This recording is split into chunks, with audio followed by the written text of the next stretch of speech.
So we are starting with Ind AS 109. Khushi, are we? You did the homework? Okay. Now 109 Ind S 109 और इस chapter का ये second part है. हमने chapter का पहला पार्ट चालू किया था, that is why this standard, और उसमें हम चले गए थे इंड एस 32 पर. करेक्ट. नाउ अब हम आ रहे हैं किस पे? इंड एस 109 पर. तो end S 109 talks about accounting only. End S 109 talks about accounting. Sir, accounting of financial instruments. So whether it is financial asset, we have studied, whether it is financial liability, whether it is equity, or CFI, compound financial instrument, derivatives, embedded derivatives, इन सब की accounting हम पढ़ेंगे. और जितनी भी definitions हमने पिछले chapter में पढ़ी हैं वो आपको ध्यान रखना रहेगा. बाकी आपको ध्यान रखने के लिए मैंने कल आपको ये चार्ट बनवाया था. आई होप ये चार्ट आपने बना लिया होगा, मैंने पीडीएफ शेयर कर दी थी. Okay Amritansh, very good.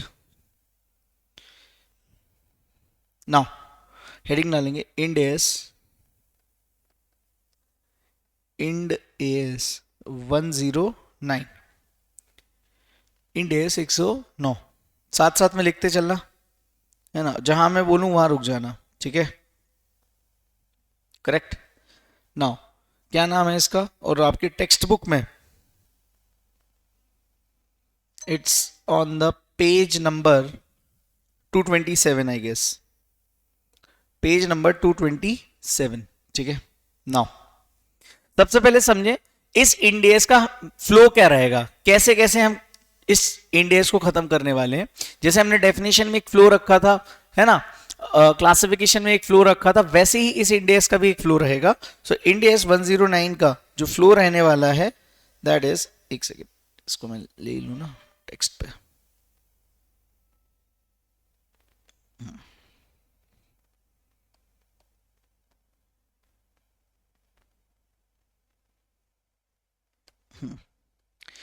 सो सबसे पहली चीज इस इंडेस का फ्लो क्या रहेगा. सो कॉन्सेप्ट नंबर 1 याद रखना है, या ऐसा बोल सकते हैं overview.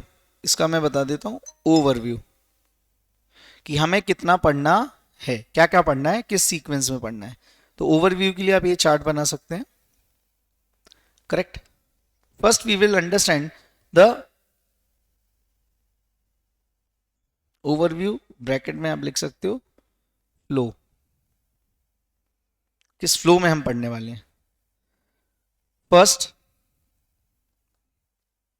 Sir method of accounting, कौन सा मेथड लगेगा.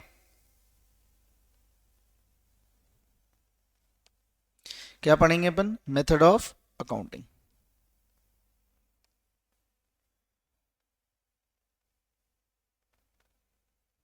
Now second, treatment of transaction cost. Treatment of transaction cost, ये क्या हो गया? Second. Third,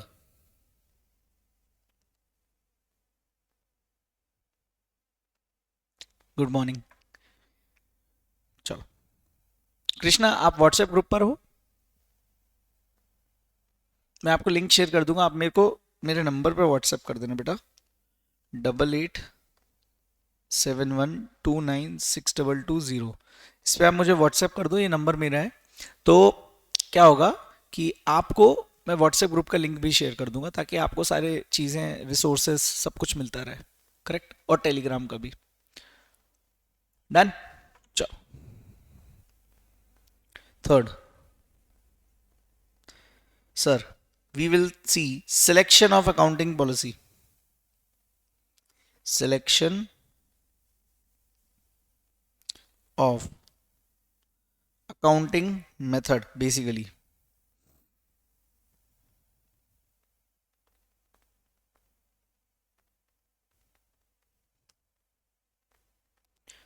Fourth,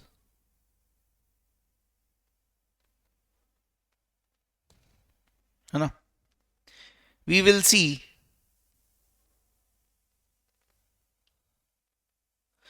financial assets fifth.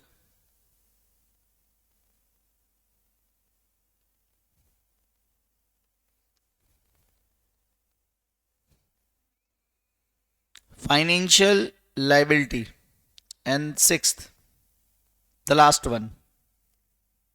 Sixth में क्या है? The last one, derivatives.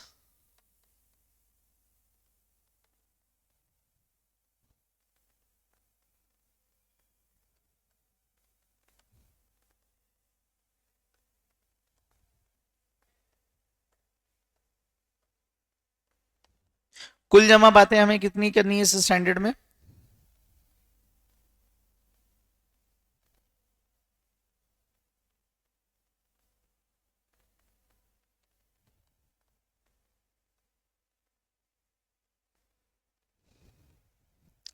छह बातें करनी है. ठीक है, ओके. तो फटाफट से मेथड ऑफ अकाउंटिंग पे आ जाते हैं अपन. मेथड ऑफ अकाउंटिंग समझने के लिए अपने को कुछ बेसिक टर्मिनोलॉजीज भी समझनी पड़ेंगी. पक्का? हाँ सर. चलो,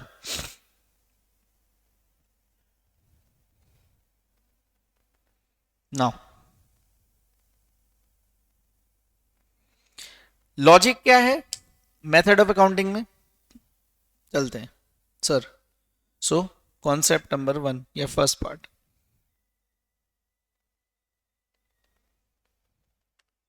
method of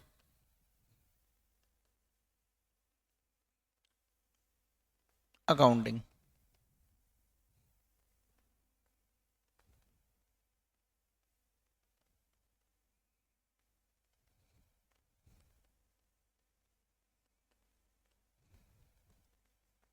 done. Now method of accounting में first we will decide. What we will decide sir? Measurement principle. Measurement principle का मतलब क्या है? देखो नाम ही देख लो, measurement, recognition and understanding the end criteria. Measurement, recognition, understanding and criteria. मतलब सबसे पहले किस तरीके से अकाउंटिंग होगी, मतलब मीजरमेंट कैसे होगा, कैसे रिकॉग्नाइज होगा, और उसके क्राइटेरिया क्या है, मतलब फाइनेंशियल एसेट है, फाइनेंशियल लायबिलिटी है, इक्विटी है, कंपाउंड फाइनेंशियल इंस्ट्रूमेंट है, डेरिवेटिव है. ओके. नाउ तो उसी बेसिस पर हम बात करेंगे कि भाई साहब कौन सा मेथड यूज करना है. पक्का?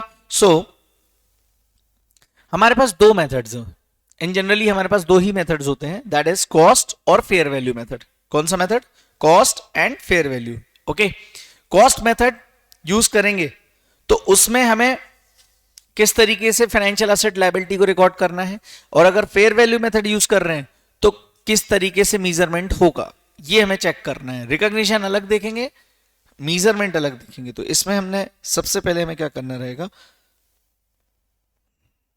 फर्स्ट डिसाइड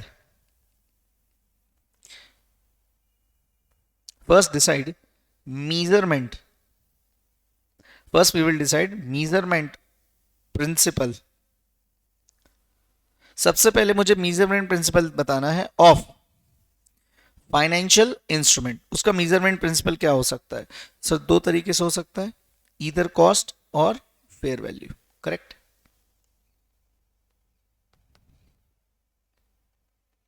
नाउ यस खुशी, ये हाँ इसमें ये चालू कर दिया ना अपन ने. हाँ. नाउ कॉस्ट में या तो फेयर वैल्यू मेजरमेंट मेथड, हमने कॉस्ट मेथड यूज किया या फेयर वैल्यू मेथड यूज किया, based on those methods we will decide how we will measure the financial instrument. तो अगर मैं बोलूं कॉस्ट पे अगर मैंने मीजर किया है तो सबसे पहले मैं उस असेट या उस लायबिलिटी का, फाइनेंशियल असेट या फाइनेंशियल लायबिलिटी का डिस्काउंटिंग करके आज का प्रेजेंट वैल्यू निकालूंगा और उस पर रिकॉर्ड करूंगा as per Ind AS 109 if we are following cost method. और कौन सा मेथड लगेगा वो हम यहां देखेंगे सिलेक्शन पे. ए अंडरस्टूड? मेरी बात सुनो, मेथड कैसे, मतलब मेथड ऑफ अकाउंटिंग मतलब यहाँ पे मेजरमेंट प्रिंसिपल वगैरह चेक करेंगे। सिलेक्शन ऑफ अकाउंटिंग मेथड, यहाँ पे हम चेक करेंगे कि फाइनेंशियल एसेट के लिए कौन सा मेथड लगेगा, फाइनेंशियल लायबिलिटी के लिए कौन सा मेथड लगेगा, करेक्ट। तो अभी मैं आपको बता रहा हूँ यहाँ पे मेजरमेंट प्रिंसिपल। मेजरमेंट प्रिंसिपल में मैं आपको जो बता रहा हूँ कि अगर आपकी एंटिटी कॉस्ट मेथड यूज कर रही है फॉर फाइनेंशियल एसेट्स और लायबिलिटी नाउ, तो उसको हम रिकॉर्ड करेंगे सबसे पहले present value as on initial recognition, मतलब डे वन पे, आज की डेट पे उसकी प्रेजेंट वैल्यू कितनी है, रिकॉर्ड कर लिया। फिर सपोज इंस्ट्रूमेंट हमने होल्ड करके रखा है 4 इयर्स, इंस्ट्रूमेंट इशू करके रखा है कंपनी ने 4 इयर्स के लिए, तो कहना इसे 4 इयर्स तक डिस्काउंटिंग होगी। ए यस और no, please be interactive. Ahmedabad वालों ऐसा मत करो, ओके। हाँ, तो sir we are interactive only, got it now present value as on initial recognition and now इस पे हम इंटरेस्ट अनवाइंड करते जाएंगे as per the discounting rate which is the market rate, correct. So इसमें मैंने unwind कर दिया interest,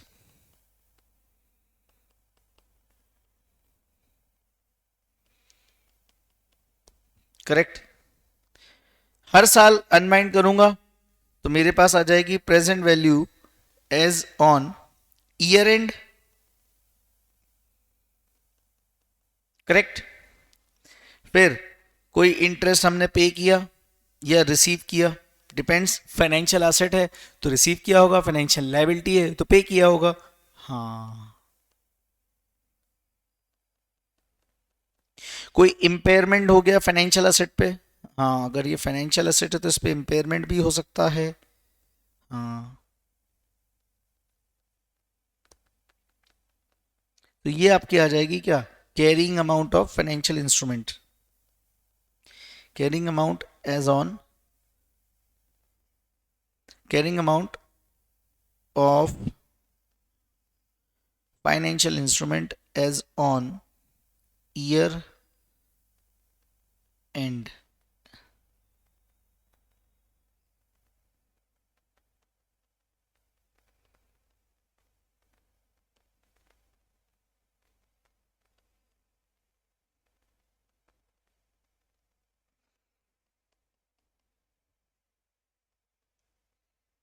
So this is the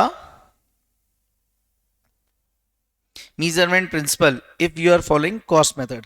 generally आप क्या करोगे, सबसे पहले फाइनेंशियल एसेट या financial liability, basically financial instrument का क्या करोगे, प्रेजेंट वैल्यू निकालोगे, उस पे उस पर्टिकुलर ईयर का इंटरेस्ट अनवाइंड करोगे, अनवाइंड मतलब एड ऑन करोगे, प्रेजेंट वैल्यू आज की ईयर एंड पे आ जाएगी, उससे इस साल अपन ने कोई फाइनेंस चार्जेस पे करे हैं, रिसीव करेंगे, अगर फाइनेंशियल एसेट होगा तो पे करे होंगे, सॉरी रिसीव करे होंगे, और फाइनेंशियल लायबिलिटी हुई तो पे किए होंगे, और कोई इंपेयरमेंट हुआ अगर फाइनेंशियल एसेट होगा तो ही इंपेयरमेंट हो सकता है। This is the carrying amount, correct. लेकिन दोस्तों अगर फेयर वैल्यू हुई, फेयर वैल्यू मेथड यूज कर रहे हो आप, तो cost on initial recognition, sir ये कॉस्ट क्या होती है, कॉस्ट इज नथिंग बट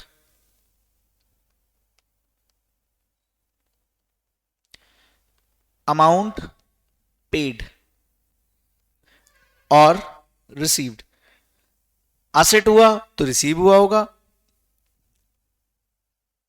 पे करके, correct. So cost on initial recognition plus year and पर कोई फेयर वैल्यू में चेंज हुआ, डेल्टा मतलब change in fair value, correct. तो ये आ गया मेरा fair value on year and. क्या ये मेजरमेंट समझ में आया, इसमें कुछ रॉकेट साइंस नहीं था। I hope you understood.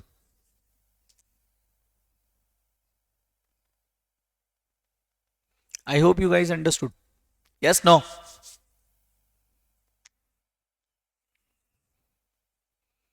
पक्का, कॉपी हो जाए तो मेरे को एक बार बताओ।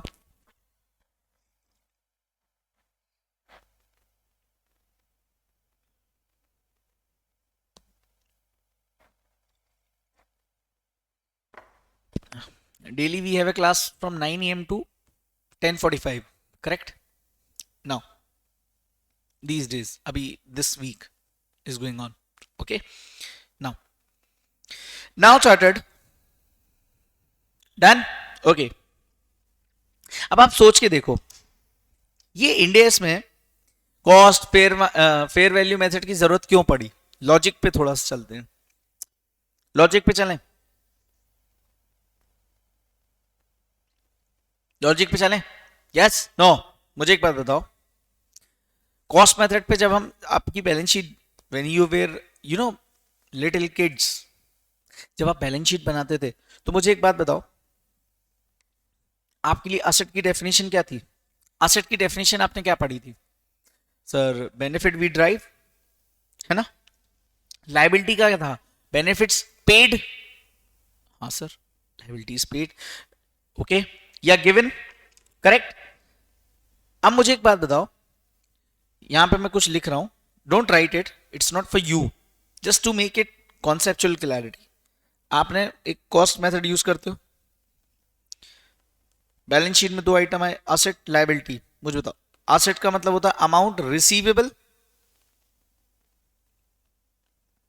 लायबिलिटी मींस अमाउंट पेबल, इतना पेमेंट करना है. फॉर एग्जांपल आपके बैलेंस शीट में दिख रहा है plant and machinery 10 lakhs, correct, after depreciation basically. So मुझे एक बात बताइए, क्या 10 lakh is the realisable amount, receivable amount when you going to sell it, or the amount of benefits you are driving?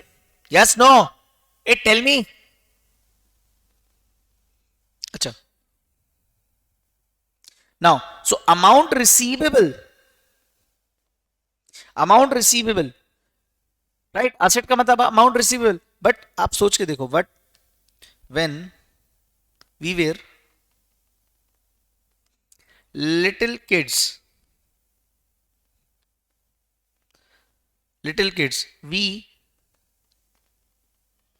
kept on shouting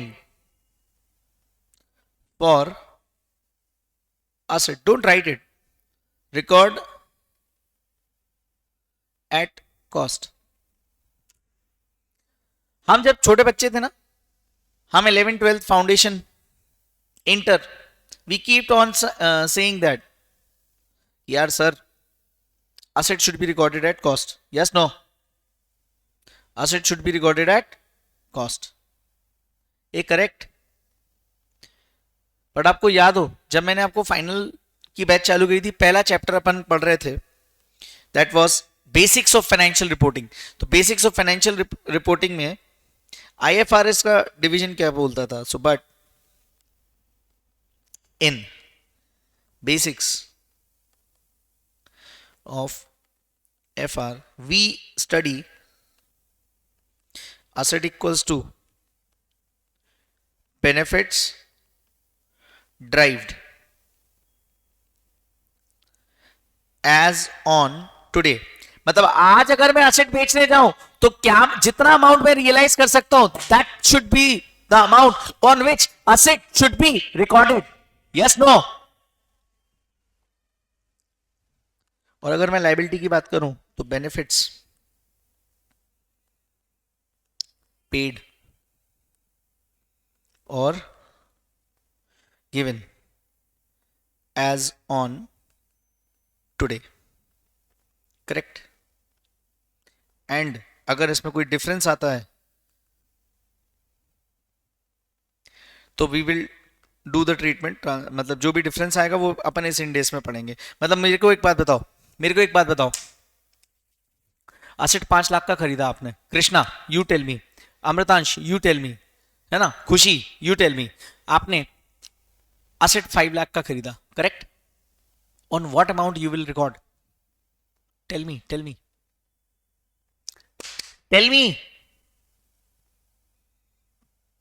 You purchased asset on 5 lakh rupees. I want your answer on the chat box. Everybody. Arvi, Khushi, Suryansh. 5 lakhs? You guys are saying 5 lakhs. Why? It is the historical cost. You paid. Correct? But I means Ind AS. Ind AS says you record the asset on the amount which is which is nothing but the realizable value, recoverable amount as on today. Basically asset means, asset को अपने को record करना है कि benefit derived as on today उस अमाउंट पर. And I say कि आज अगर मैं उस मशीन असेट को बेचने जाऊं तो I will realise only 4,50,000. That is the maximum. Yes no? Oh but sir in foundation we used to do it at 5 lakhs. Yes no? Not difference. In India बोलते हैं 4,50,000 पे रिकॉर्ड करो because उसकी realisable इतना ही है. तो ऐसा difference क्यों? What is the more logical? I will say more logical is this. And previously there was no standard to rule it. या I am talking only about financial assets. Trade receivable दोस्तों आपकी books में दिख रहा है 3 lakhs का. इसका मतलब डेटर से आपको 3 लाख रुपए आने वाले. ए यस और नो? Please tell me. मैं लॉजिक पे इसलिए जा रहा हूं because I have to take this logic for across 3-4 days. Yes sir 3 lakh में रिकॉर्ड करूंगा but I came to know, yeah, I have estimated that I will realize only 2,20,000. So whether I should record my trade receivable at 3 lakhs or 2,20,000, tell me. Tell me. Sir, we recorded at 2,20,000.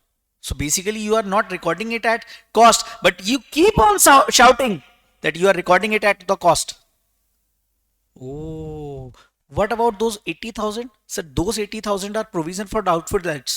Oh ho. That is nothing but impairment of trade receivable. Hey, understood? मतलब हम कर सही रहे थे but हम बोल गलत रहे थे. Yes no? हम असेट्स को उसकी बेनिफिट जनरेटिंग कैपेसिटी के हिसाब से जो अमाउंट आ रहा है उस पे ही रिकॉर्ड करते हैं. Even in intermediate, you have come across with lot of accounting standard. You have studied one accounting standard, impairment. Yes, no? Oh, so basically, IFRS financial reporting में जो मैंने आपको इंड एस के बेसिक्स बताए उस सब में आपको क्या बोलना है? असेट को किस पे रिकॉर्ड करना है sir? Benefit derive as on today. मतलब अगर मेरी बैलेंस शीट में लिखा है trade receivable 3 lakhs, it means it is giving users an understanding that the company will be able to recover 3 lakhs. Yes, no? Tell me. ये तुमको fast तो नहीं लग रहा है? कुछ तो बोलो. ओके समझ में आ गया. खुशी बोल रही समझ में आ गया. आरवी बोल रही समझ में आ गया. आरजे, हाँ, Amritansh, any doubts? Suryansh, Krishna, Aryan, Aryan joined just now. What happened? Recovery now. Krishna, you understood? Only you are left with the reply. Yes? No? Okay. Now. So आपको लॉजिक समझ में आया? अब ये सब चीजों के लिए, इसको क्लैरिटी में लाने के लिए पहले क्या, अगर आप किसी को ये सब बोल दो ना तो आदमी आपको पागल समझता, तो बोले पागल हो गया teacher. But the point, why? Because there is nothing mentioned in accounting standard और previous basics of accounts. But now we can say it. Why? Because there is an Ind AS. Oh.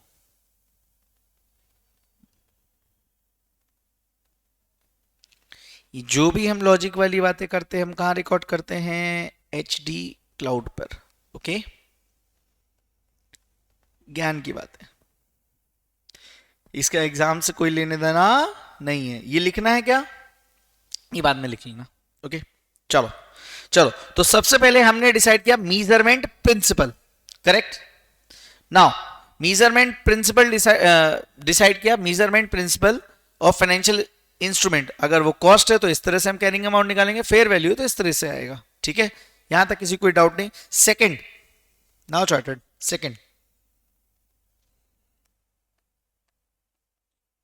Method. Second,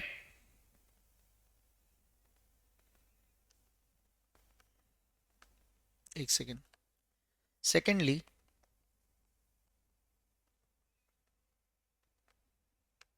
if measurement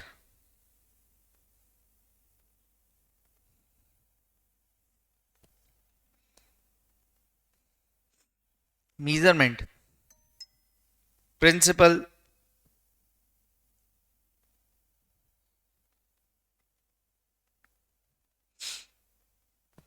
measurement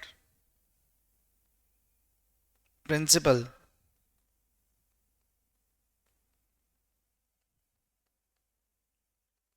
is measurement principle is again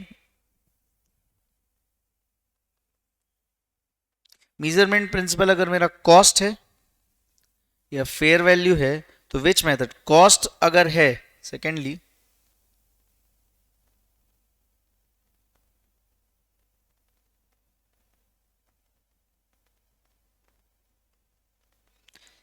method of accounting if measurement principle is cost. If measurement principle is cost, then method of accounting is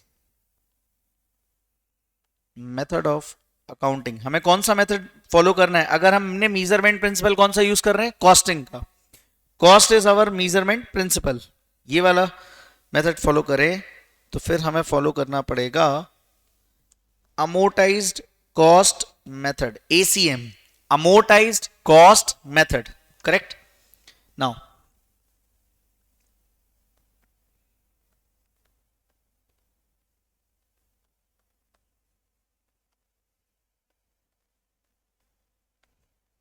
second, fair value. Fair value में there are two methods. How many? Two.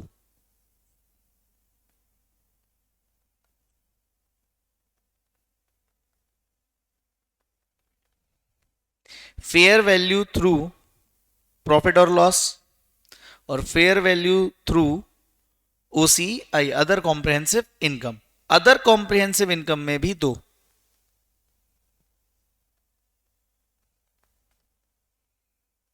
Very good, Khushi. Reclassifiable and non-reclassifiable. So it will be named as FB OCI R or FB OCI NR. Correct? This is the method. A correct or not? Yes, no.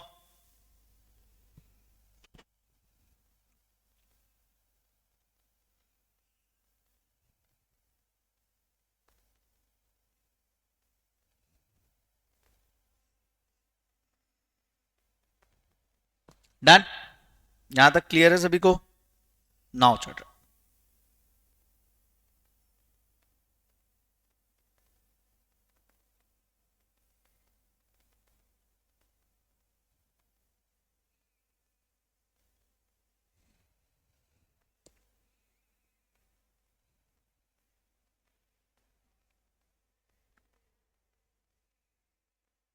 Now क्या ये clear है?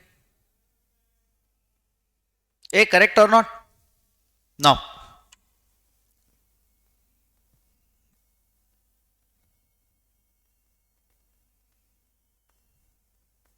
यहां पे अगर ये clear है तो अपन थोड़ा आगे बढ़ते हैं, है ना, और अपन चलते हैं किस पे? Second, treatment of transaction cost पर. What is transaction cost? यार ट्रांजैक्शन कॉस्ट को समझने के पहले let's go to textbook. एक क्वेश्चन करते हैं, है? हाँ, एक क्वेश्चन करेंगे. करें? बोलो. हाँ सर कर लो, क्या दिक्कत है? अपना अपने को क्या ही समस्या है?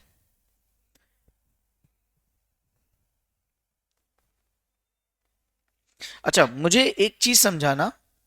What do you understand by transaction cost? What is transaction cost? आपने अपने इतने इंडेक्स मेरे से पढ़े हैं. What is transaction cost? Tell me. What is transaction cost?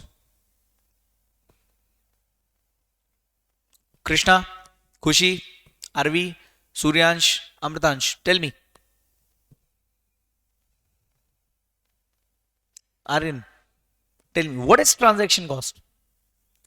Sir, किसी, suppose I am going to purchase financial asset, और उस फाइनेंशियल एसेट को लाने तक का कोई खर्चा एडिशनल लग गया, that is my expense, so उसको मैं ट्रांजैक्शन कॉस्ट बोल दूंगा. Very good Krishna, very good Khushi, very good Aarvi, correct. Now, तो ये ट्रांजैक्शन कॉस्ट सिर्फ एसेट के केस में लगेगा या लायबिलिटी के केस में भी लगेगा? सर, लायबिलिटी के केस में भी लगेगा. Correct, yes no? तो चलो इसको लिख भी लेते हैं ना पहले, फाइनेंशियल सॉरी, इसको लिख भी लेते हैं साथ में पहले कि ट्रांजैक्शन कॉस्ट होता क्या है. तो ये हमने पहला पढ़ लिया, फिर क्वेश्चंस पे जाएंगे. पहले अपन एक ब्रीफलिंग सारी कॉन्सेप्ट समझ लेते हैं, फिर अपन क्वेश्चंस पे चलते हैं. सो नंबर टू कौन सा आएगा? नंबर वन पे तो हो गया अपना फर्स्ट मेथड्स ऑफ अकाउंटिंग में, सेकंड ट्रांजैक्शन कॉस्ट. सो यहां पे ट्रांजैक्शन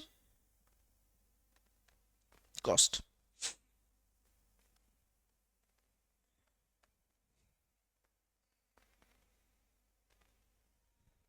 रोमन में ही चल रहा था ये, जस्ट अ मिनट. आप लिखो सेकंड हेडिंग डाल के ट्रांजैक्शन कॉस्ट. ये जब तक चार्ज हो जाए पेंसिल. ट्रांजैक्शन कॉस्ट में लिखिएगा, transaction cost is the incremental cost. Transaction cost is the incremental cost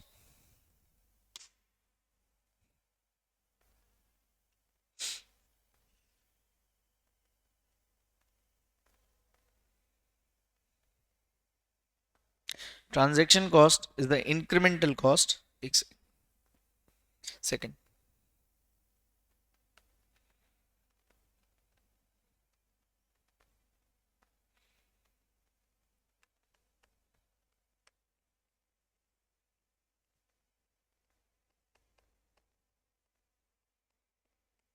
transaction cost.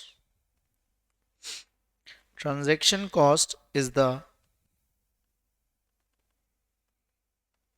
incremental cost that are directly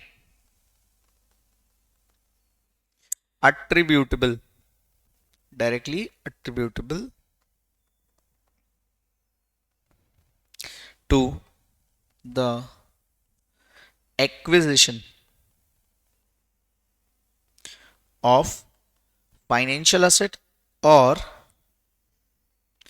issue of financial ability. Am I clear? Okay.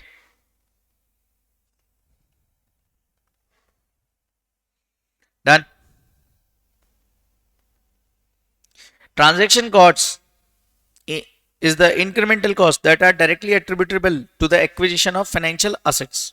ऐसा भी लिख सकते हो आप, to the acquisition of financial assets, sorry financial instrument, sorry instrument कर दोगे तो दोनों कवर हो जाएंगे. मैंने आपको थोड़ा सा और ब्रीफ में लिखा दिया. ठीक है. Now example,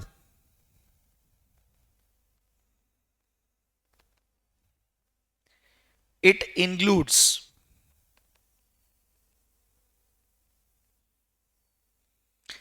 it does not include.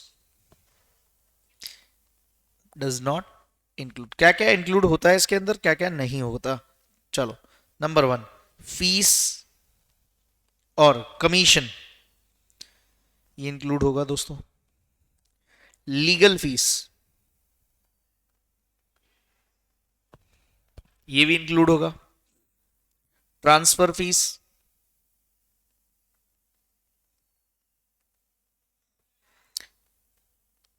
Transfer fees के अलावा एक और वर्ड आता है ट्रांसफर टैक्स, आप क्वेश्चंस में देखोगे जब. Origination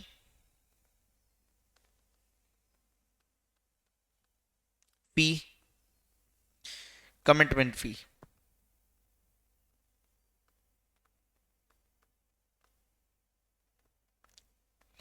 now discount on issue, ये ट्रांजैक्शन कॉस्ट नहीं है. प्रीमियम ऑन रिडम्पशन,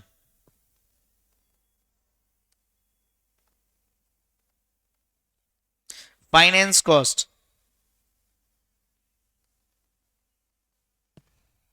ठीक है। एडमिन कॉस्ट,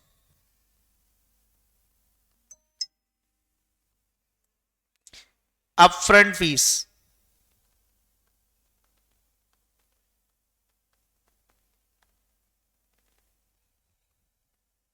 ये देखो आपको लिस्ट भी दी होगी कहीं, ये देखो ये वही टेबल है, ठीक है। Upfront fees, then upfront fees के बाद loan service fees, loan servicing fee, loan syndicate fees, correct? A correct or not? Yes, no. So these are the things which are not included, but these are included. Now, मैंने आपको बताया number 1 meaning, ये थी अपनी meaning.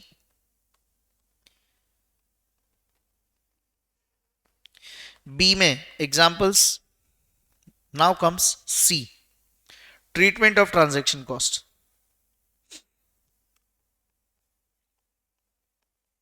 किसी भी financial instrument में अगर ट्रांजैक्शन कॉस्ट इनकर हुई है तो उसका ट्रीटमेंट क्या होगा, that is the most important thing, correct? Okay, तो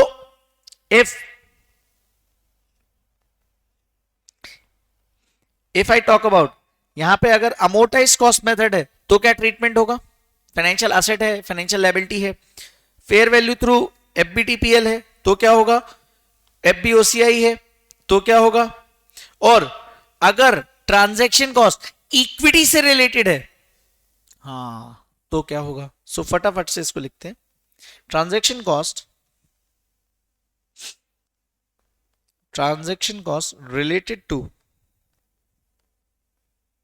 रिलेटेड टू फाइनेंशियल एसेट और फाइनेंशियल लायबिलिटी, और I would say financial instrument, correct? इसका करना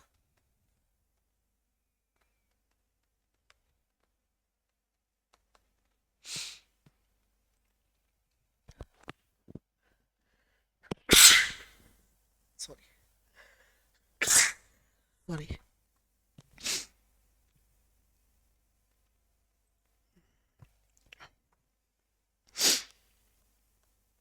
under amortized cost method, FBTPL, FBOCI, ठीक है।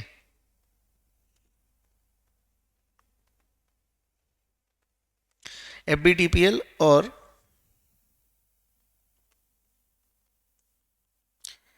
ये NR, ये FBOCI R, इन दोनों में सेम ट्रीटमेंट होता है ऑलमोस्ट, ठीक है।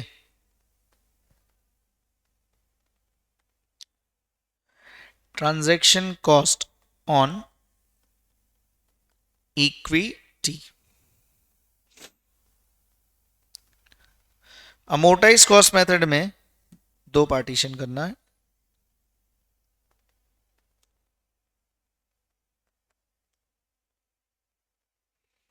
It might be financial assets, it might be financial liability.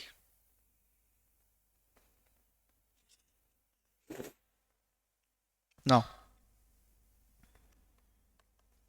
Financial asset है तो add to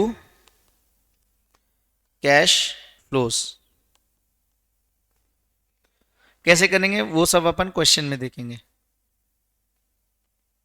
add to cash flows, कौन सा cash flow? First cash flow लिख लो इसको, फर्स्ट कैश फ्लो। लायबिलिटी है तो less from first cash flow. Financial asset है, asset को लाने में कोई खर्चा लग गया तो कह रही थी वो भी मेरी डायरेक्टली एट्रीब्यूटेबल कॉस्ट है, यस नो। बट अगर मैं बात करूं फाइनेंशियल लायबिलिटी, तो मैं पे ऑफ कर रहा हूं, पे ऑफ करने के लिए मेरा खर्चा लग गया एडिशनल, तो कहने से उसको मैं रिड्यूस करूंगा इससे, यस नो। यस। नाउ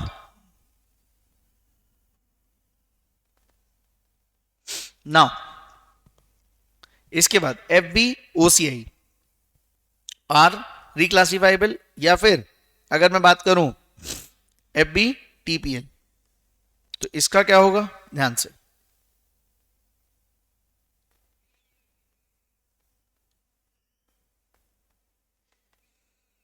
इंडेस बोलता है transfer transaction cost to POL on initial recognition, और ये ओसीआई आर है मतलब रिक्लासिफाइबल है, रिक्लासिफाइबल टू पीओएल है। हाँ, ये अंडरस्टूड।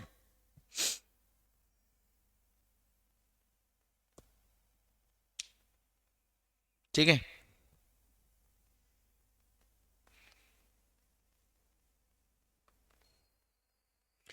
यहां बोलता है इंडेस, बोले F B O C I N R है, तो ट्रांसफर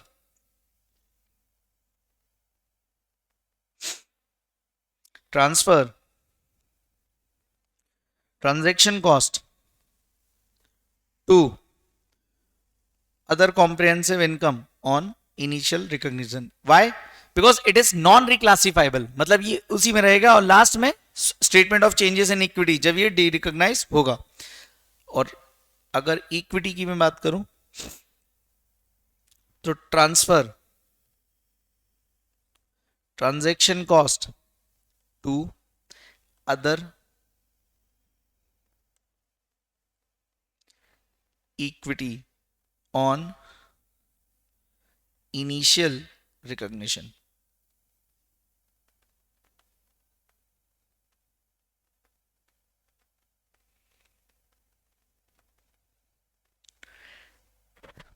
क्या ट्रांजैक्शन कॉस्ट समझ में आया?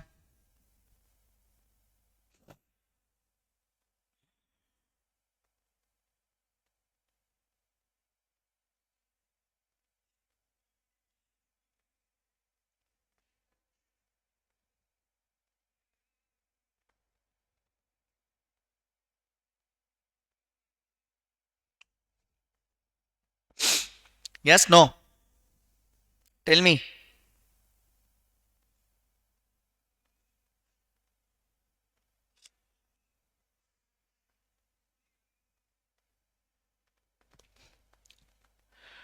बोलो जल्दी, हो जाए तो मुझे बताना। We'll be having so that we could move ahead. Okay? I'm waiting. Please do reply. Done. Now. Okay. Now chartered एक नोट लिखेंगे अपन। नोट में लिखना है इफ, लिखना if point number A interest is paid annually, point number A interest is paid annually,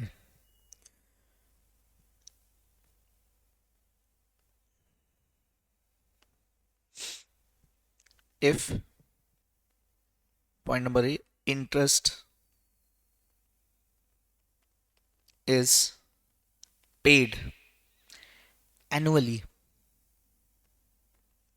B there is no discount या premium on issue of any security, discount or premium on redemption, issue और redemption दोनों में से कहीं पे भी कोई discount नहीं हो, कोई प्रीमियम नहीं है। ठीक है, या see there is no transaction cost, then coupon rate is equal to effective interest rate, else we need to compute effective interest rate. Sir, what is coupon rate? Coupon rate is like a company issues 10% debentures of rupees 1 lakh at face value of rupees 100. ठीक है, at face value of rupees 100. So that 10% is nothing but 10% is nothing but coupon rate. Am I clear? Yes, no? Okay. And what is effective interest rate? Effective interest rate is the market rate considering all the other factors. कि भाई यही inflation rate है actual में, market rate. तो coupon rate और market rate will be always equal if these three possibilities are there. Number one, interest is paid annually. Secondly, no premium or discount on issue or either redemption. Third, clearly there is no transaction cost involved. तो अगर ये तीनों fulfil होते हैं तो coupon is equal to market rate. Otherwise coupon rate हमें given रहेगा और हमें कंप्यूट करना पड़ेगा इफेक्टिव इंटरेस्ट रेट. कैसे करेंगे will see in the question only. क्या ये क्लियर है? It's a note. Correct.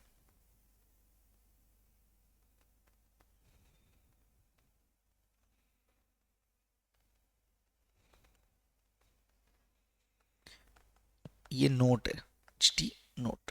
Note है मतलब एग्जाम में काम आएगा. क्लाउड होता तो एग्जाम में काम नहीं आएगा, अंडरस्टैंडिंग के लिए काम आएगा. Yes no?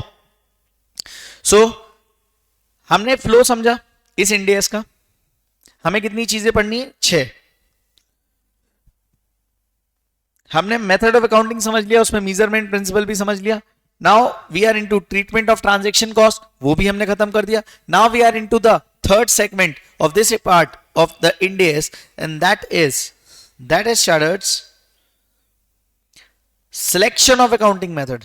Selection of accounting method या accounting policy. Selection of method of accounting. Selection of, इसको ना थोड़ा सा और क्लैरिटी में लिख लो. Method of accounting. Ah yes no?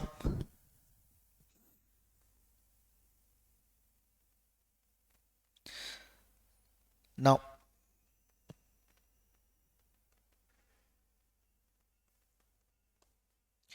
third,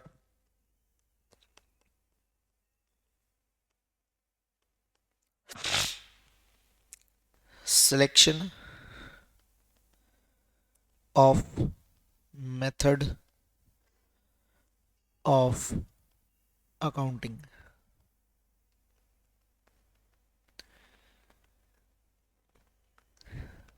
Correct. Now chartered.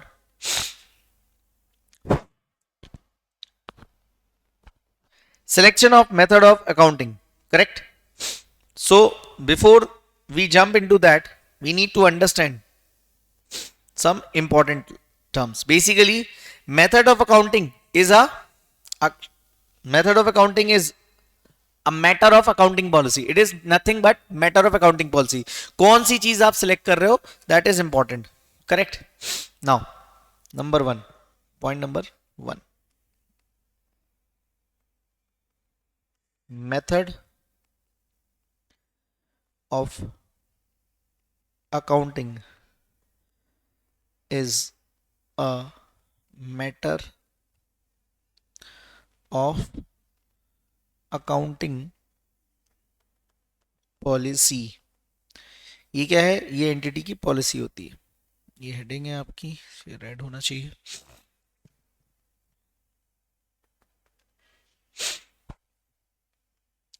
Now, second part. 2.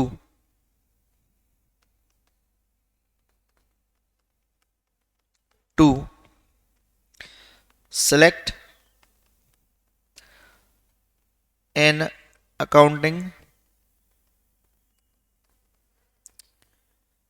policy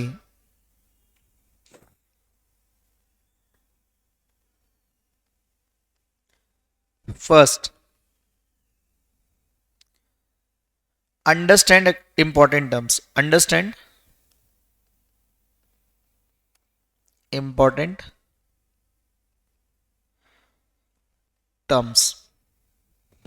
कुछ इंपॉर्टेंट टर्म्स अपने को समझनी है, जैसे कुछ टेस्ट होते हैं, उन टेस्ट के बेसिस पे ही हम डिसाइड करेंगे कि हमें कौन सी मेथड लगानी है।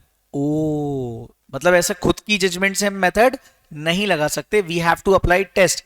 ये टेस्ट कहां गिवन है सर? इंडेस 109 में। Am I clear? Yes sir. Second,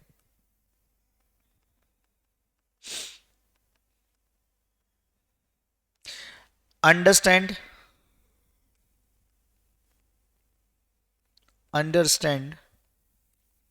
measurement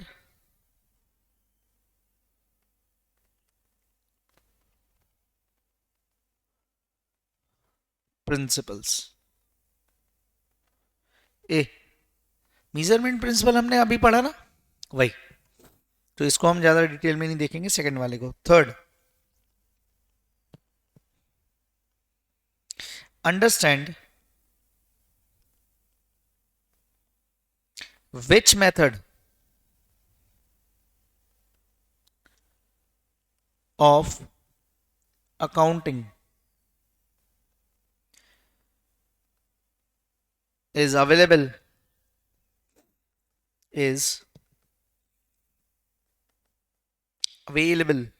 for financial instrument। Done। Fourth,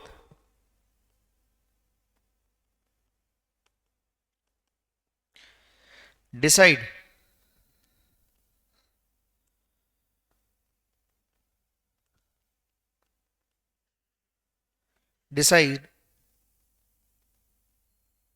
नहीं, फोर्थ में अपन समझेंगे अंडरस्टैंड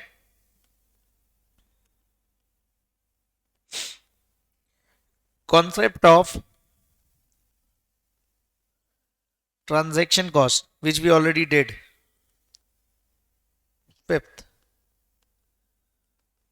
लास्ट, मतलब देखो एक तो इंपॉर्टेंट टर्म समझने, फिर measurement principle we have already understood, फिर किस पे क्या लगेगा वो भी हमने देख लिया, मेथड ऑफ अकाउंटिंग मतलब ये दोनों देख लिए, और ये तीसरा भी देख लिया, चौथा भी देख लिया। तो सिर्फ मुझे इंपॉर्टेंट टर्म्स और ये फिफ्थ को समझाना है आपको। अंडरस्टूड? नाउ अंडरस्टैंड के बाद decide business model, basically BM, business model, and select कर लो, सिलेक्ट एन अकाउंटिंग पॉलिसी।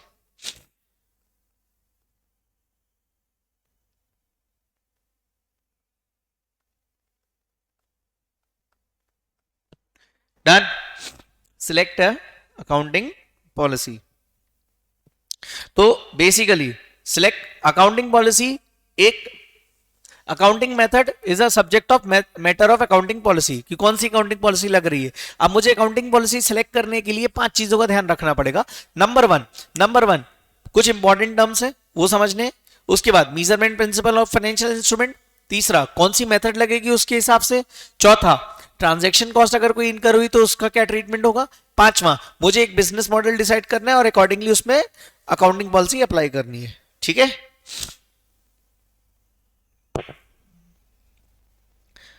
उसके बाद इतना ये पांचों चीजें करने के बाद मेरे पास कहना ही से समरी हो जाएगी हर चीज की,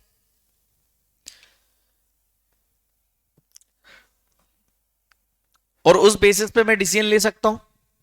yes no? So can I से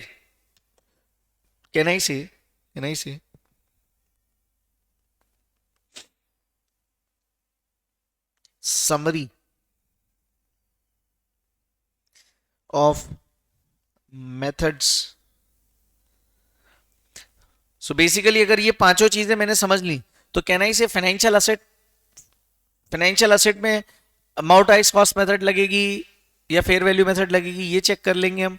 फाइनेंशियल लायबिलिटीज में, नॉर्मल लायबिलिटीज में अमोर्टाइज कॉस्ट मेथड लग रही है या एफबीटीपीएल मेथड लग रही है, एफबीओसीआई लग रही है, एफबीओसीआई आर एनआर कौन सी लग रही है, उन सब की हमारे पास एक समरी तैयार हो जाएगी। जब जब जो मेथड अप्लाई होगी उसकी हम एक समरी बना लेंगे, फिर summary of methods of accounting policy, क्योंकि ये सबसे इंपॉर्टेंट पार्ट है। ये समझ गए तो फिर क्वेश्चंस आसानी से होंगे। क्वेश्चन बहुत आसान है इस चैप्टर का। नाउ डिसीजन, ओके, बस कि हमें कौन सी सिलेक्ट करनी है। सो बेसिकली इस पूरे पार्ट में कौन थर्ड नंबर पे जहां हम सिलेक्ट कर रहे हैं मेथड ऑफ अकाउंटिंग, वहां पे हमने ये देखा कि method of accounting is nothing but matter of selecting accounting policy. Accounting policy select करने के लिए 5 चीजें ध्यान रखनी है। इन 5 चीजों को समझने के बाद हमारे पास एक समरी तैयार हो जाएगी। उस समरी के बेसिस पे आप हमेशा अकाउंटिंग करते रहेंगे और डिसीजन देते रहेंगे। Correct? Now so first important terms, आ जाओ। ये कौन से इंपॉर्टेंट टर्म्स है जरा इनको देखें तो।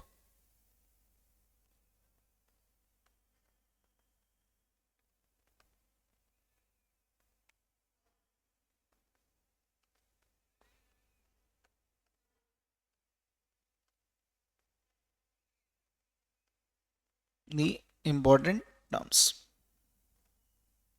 correct?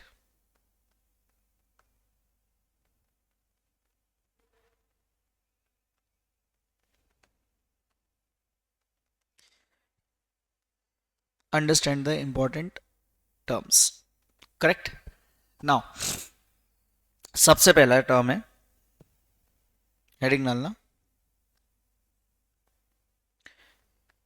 Concept contractual cash flows, contractual cash flows, CCFS, correct? Contractual cash flows, correct?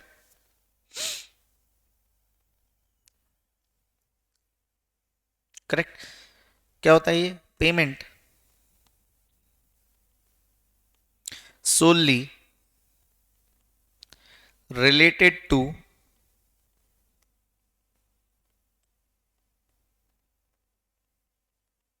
principal और interest और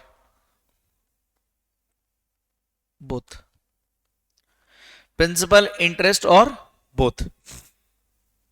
प्रिंसिपल इंटरेस्ट और बोथ का मतलब sir, suppose I am a company, I have issued 10% debentures of 5 lakhs each for 3 years which will be redeemable at par, correct? So what is the principal amount? What is the principal amount? Sir 5 lakhs, correct? 10% interest मतलब per annum 10,000, yes, no? And if you are able to recover both principal or interest or both the parts, so that is known as your contractual cash flows. Hey, yes, no? Tell me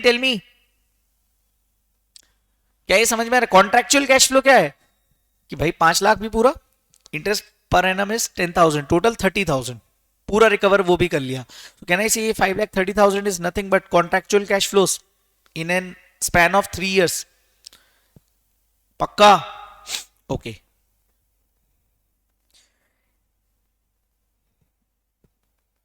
हाँ, क्या ये clear इतना?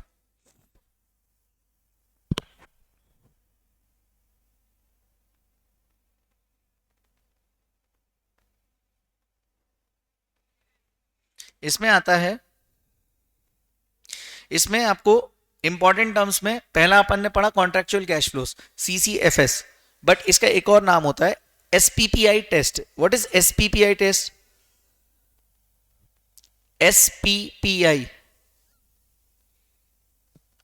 है ना, तो यहां पे test लेना पड़ेगा to understand whether entity is able to. अब मुझे बताओ, कॉन्ट्रैक्चुअल कैश फ्लो पूरे रिकवर होने चाहिए, कॉन्ट्रैक्चुअल कैश फ्लो रिकवर होंगे तभी तो एंटिटी हैप्पी होगी। बट मुझे एक बात बताओ, अगर प्रिंसिपल अमाउंट रिकवर्ड है, इंटरेस्ट रिकवर्ड नहीं है, तो कहना इसे सारे कैश फ्लोस जो कॉन्ट्रैक्चुअल कैश फ्लोस थे, कॉन्ट्रैक्ट के हिसाब से जो कैश फ्लोस थे, क्या वो सारे रिकवर हुए? Yes, no? सर नहीं हुए। तो ये पता कैसे चलेगा? We have to apply a test. Test apply करना है सर, कौन सा test? Contractual cash flow test, CCFS test, या फिर इसी का एक दूसरा नाम है SPPI टेस्ट, ठीक है, solely for the payment and payment of principal and interest, SPPI, solely for the payment of principal and interest. Correct? Yes? No? Yes, sir. So, लिखना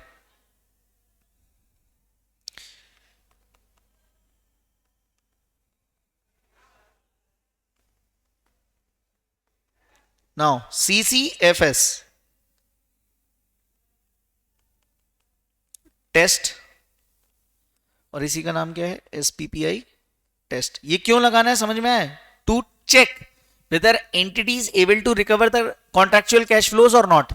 बस इतनी सी बात है. ओके, सो इफ होता क्या है? If any financial instrument gives rise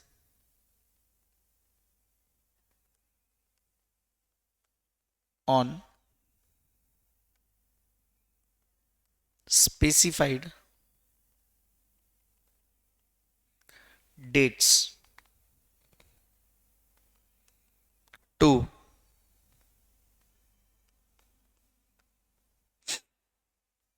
contractual cash flows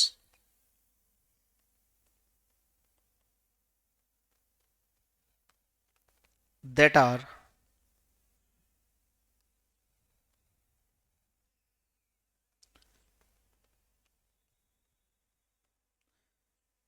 solely payment of principal and interest. तो याद रखना, solely payment principal interest, SPPI.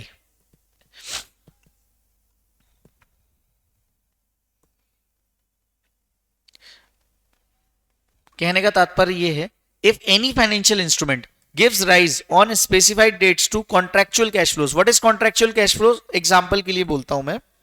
Suppose I have issued, I am a company and I have issued, लिखना मत ये example, बस मैं एक explanation दे रहा हूं. Example, HD limited issued to Buddy limited rupees 5 lakh 10% debentures of rupees 5 lakhs, या 1 लाख ही कर दो अभी तो, for 3 years repayable at par after 3 years. So what is the contractual cash flow? मुझे बताओ. डे 1 पे HD लिमिटेड ने इशू करे हैं डिबेंचर, मतलब HD लिमिटेड के पास सामने वाले से कितने आए? बड़ी लिमिटेड से कितने आए? 1 लाख रुपए. Yes no?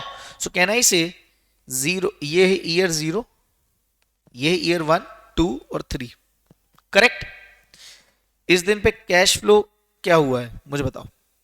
टेल मी, क्या हुआ है कैश फ्लो? सर डे 1 पे ये HD लिमिटेड की बुक्स है ना. टेल मी सर, ये आ गया आपके पास 1 लाख रुपए इनफ्लो. आज आपने डिवेंचर दिए, 1 लाख रुपए आया ना डिवेंचर होल्डर से. हाँ, अब हर साल आप उसको इंटरेस्ट पे कर रहे हो. सो हर साल 10,000 rupees, 10,000 rupees, 10,000 rupees third year में भी जाएगा.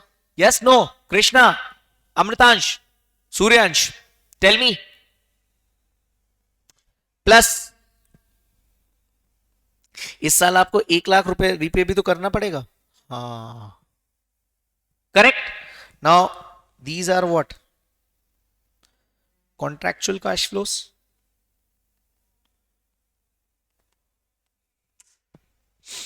These are what? Contractual cash flows. Yes, no? Solely payable, solely payment of, sole payment of principal and interest. क्या ये क्लियर है?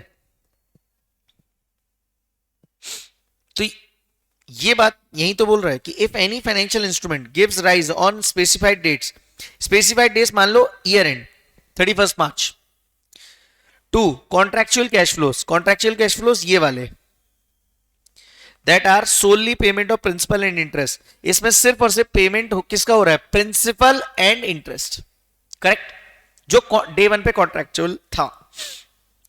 तो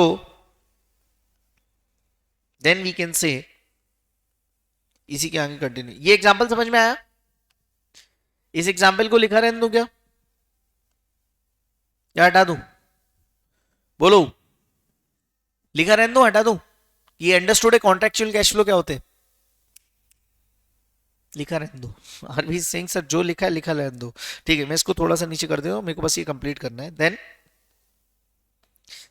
we say CCFC contractual cash flow test and contractual cash flow या and SPPI test is satisfied. मतलब ये जो मुझे cash flows मिलने थे, सॉरी मेरे को पे ऑफ करने थे, क्या मैं इन्हें पे कर पाया हूं? मैं HD लिमिटेड हूं, ठीक है, और बडी लिमिटेड के पॉइंट ऑफ व्यू से सोचना, क्या वो रिकवर कर पाए ये सारी चीजें? यस। तो कहना से उनके POV से भी SPP टेस्ट मीट हो गया और मेरे POV से भी SPPI टेस्ट मीट हो गया, करेक्ट। लेकिन इनमें से कहीं पे भी मैंने डिफॉल्ट किया, सो कहना से SPPI test is not met. हाँ, क्योंकि सामने वाला अपने से रिकवर नहीं कर पाया। क्या क्या ये इतनी बात समझ में आ रही? क्या मैं इसके अलावा कुछ और पे कर रहा हूं उनको? Tell me. No. A understood? Yes, no? Now charted, satisfied, and CCFC is nothing but contractual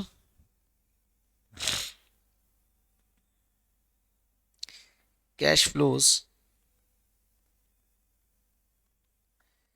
characteristic. ये लास्ट वाले C का मतलब बताना था मुझे, कैरेक्टरिस्टिक या टेस्ट भी बोल सकते हैं, इज सेटिस्फाइड। मतलब मैंने सारे के सारे इनको, सारे के सारे कैश फ्लोज को पे ऑफ करवा दिया, करेक्ट। क्या ये पहली टर्मिनोलॉजी इंपॉर्टेंट टर्म्स में कॉन्ट्रेक्चुअल कैश फ्लो समझ में आया आपको? ये अंडरस्टूड? हाँ सर, ये तो नहीं भी इतना एक्सप्लेन करते तो भी समझ में आ जाता, बट इंडियस में ये भी डिफाइंड है। सो आप यू शुड, बट जो भी हो, यू शुड अप्रिशिएट, मैं पहले भी बोल चुका हूं अभी भी बोल रहा हूं, you should appreciate the quality of the mindset of the person who has written these Ind ASs. Yes, no? Correct? Okay, now can we move ahead? Ah tell me, Amritansh, Suryansh, Khushi, Aarvi, Krishna, Aryan. Aryan is I think sleeping, is into his blanket, is like जब छुट्टी होगा sir खुद ब खुद meeting बंद कर देगा। Now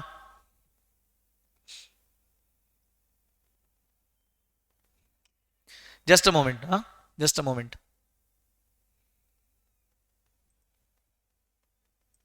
now आगे बढ़े? हाँ सर आगे बढ़ जाओ।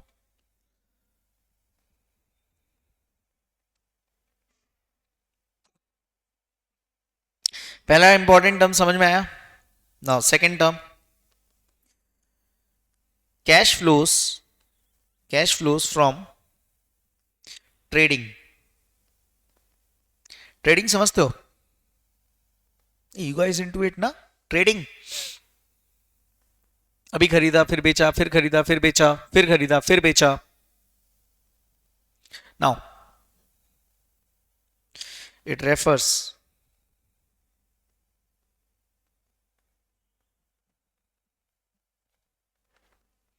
to cash flows from frequently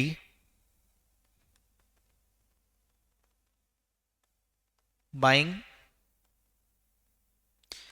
and selling. Yes, no? Cash flows from frequently buying and selling. Sir हम कहां पे हैं? If you see you have started with this in the textbook. ये क्वेश्चंस अपन करेंगे कॉन्सेप्ट्स के बाद सारे। Transaction cost we have understood, इसके सारी चीजें अपन ने देख ली।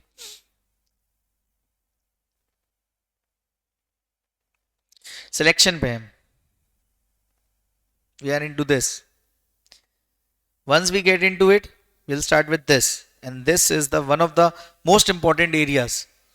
This is one of the most important areas where question in examination generally comes. Okay, now buying and selling. Buying and selling क्या होता है कृष्णा? अमृतांश, खुशी?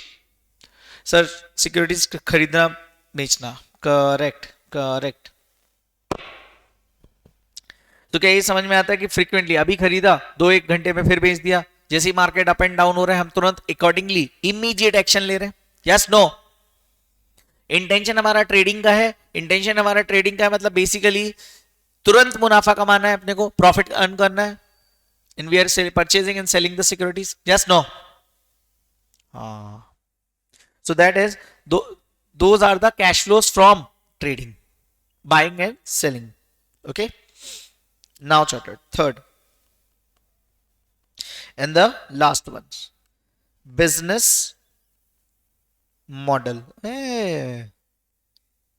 इसको हम शॉर्ट में बोलते हैं BM। ठीक है, BM। सबसे पहले हम इसके समझेंगे meaning.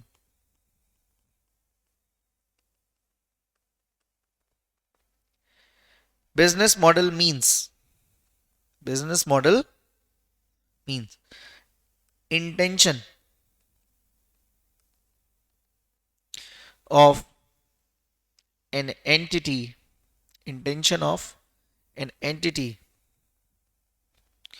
of how to generate। Business model का मतलब होता है एंटिटी की इंटेंशन कि वो कैसे कैश फ्लोज को जनरेट करना चाहती है from group of financial assets.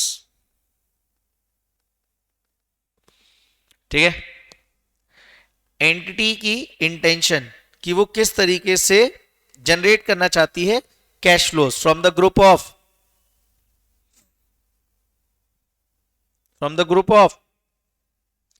financial assets. So now highlight these words: generate,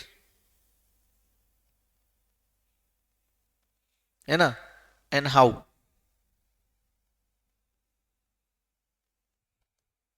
ठीक है, ये दो वर्ड्स। जनरेट का मतलब होता है दोस्तों, जनरेट कैसे करोगे कैश फ्लोस? दो तरीके से, या तो CCFS अभी आपने देखा, या from trading.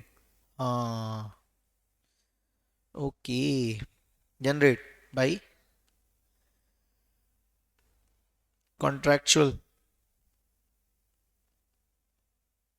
Cash flows by trading.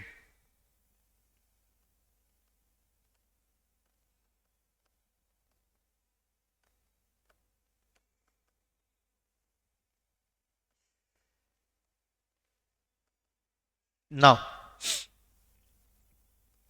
और कैसे, तो उसके लिए अपने को देखना है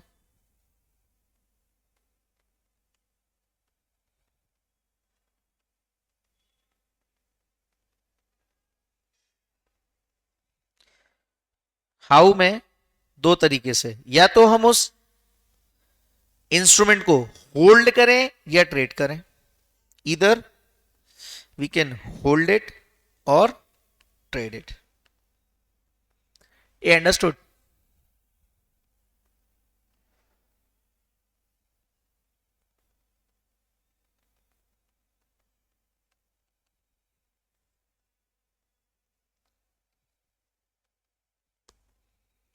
perfect. Yes sir.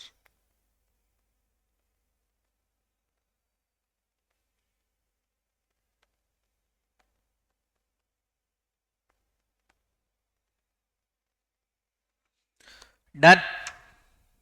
Business model का मतलब क्या होता है कि it means intention of entity of how to generate cash flows from group of financial assets, basically group of financial asset।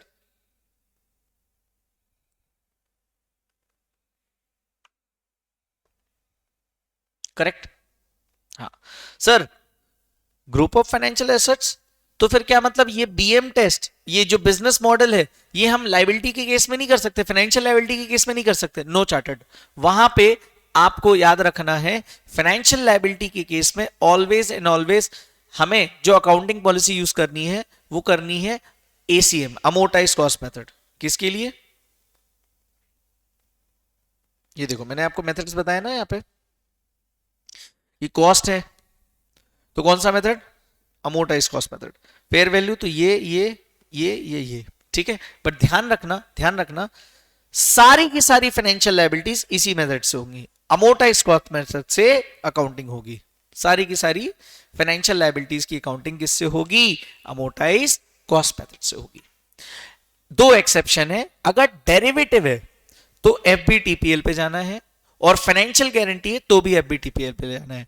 इन दोनों के अलावा डेरिवेटिव वाली लायबिलिटी है या डेरिवेटिव कॉन्ट्रैक्ट है या फाइनेंशियल गारंटी का कॉन्ट्रैक्ट है तो एफबीटीपीएल यूज करना है। अदरवाइज कोई भी फाइनेंशियल लायबिलिटी हुई तो अमोर्टाइज कॉस्ट मेथड। वहां पे अपने को ये इंपॉर्टेंट टर्म्स काम नहीं आएंगे, ये जो इंपॉर्टेंट टर्म्स है ये सिर्फ और सिर्फ असेट्स के केस में काम आने वाले हैं। इसलिए मैंने यहां पे क्या लिखा है बेटा? Financial asset. But if you see bare act, वहां फाइनेंशियल इंस्ट्रूमेंट और फिर बहुत सारा डिटेल है, तो मैं आपको बहुत क्रक्स लिख को दे रहा हूं। Correct? Yes, no? Yes sir. ये हो गया meaning. Now comes types of business model.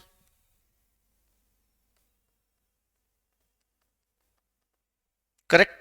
So there are three types.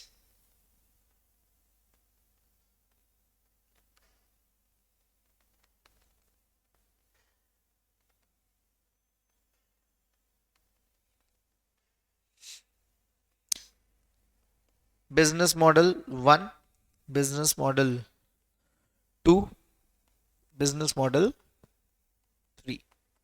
Correct? Now charted. Business model 1 is to hold, is to hold or trade, hold and trade, sorry, is to trade.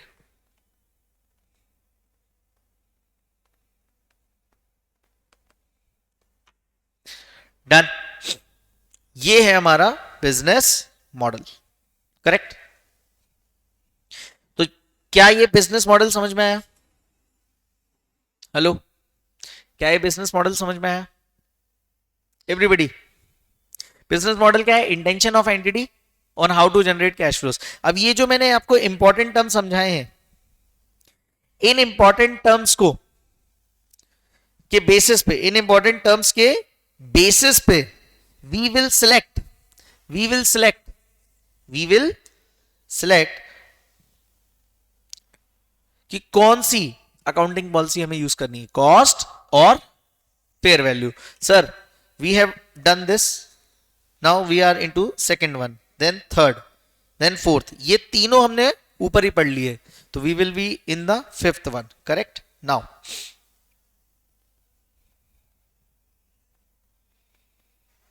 Correct? चलो, ये हो गया important terms. Now comes अपना second.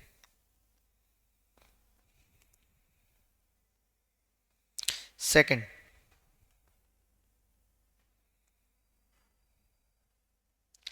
Understand measurement principal,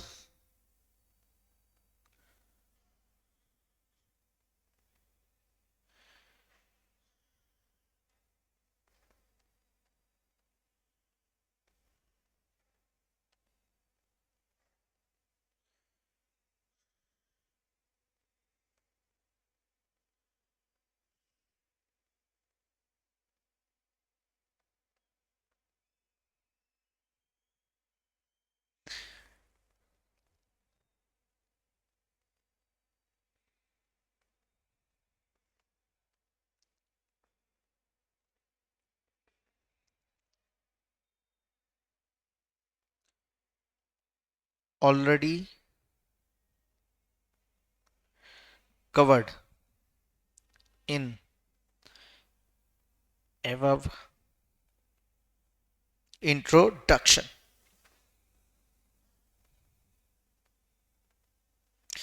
First and second part in above first and second part. Correct. Now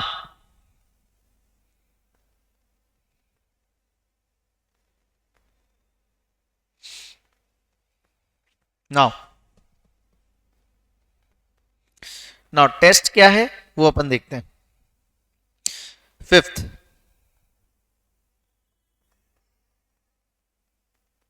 क्या था? Selection of, sorry, fifth क्या था? Decide business model and select an accounting policy. So decide business model and select a accounting policy.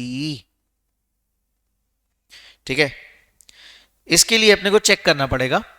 देखो अभी तक हमने क्या पढ़ा पूरे इंडियस में? 109 में हमने पढ़ा मेजरमेंट प्रिंसिपल. मेजरमेंट प्रिंसिपल क्या होता है? बोले यार कॉस्ट फेयर वैल्यू. ठीक है, उसके बाद हमने देखा मेथड्स. एसीएम कॉस्ट है, अगर फेयर वैल्यू है एफबीटीपीएल, एफबीओसीआई. एफबीओसीआई के अंदर एफबीओसीआई रिक्लासिफाइबल, नॉन रिक्लासिफाइबल. ठीक है, then we move on to transaction cost, directly attributable cost in relation to financial instrument. Correct. अगर इसमें क्या क्या चीजें इंक्लूड होती हैं, क्या क्या चीजें इंक्लूड नहीं होती. देन हम कहां गए दोस्तों? सोचो, देन हम कहां गए जल्दी? सर हम गए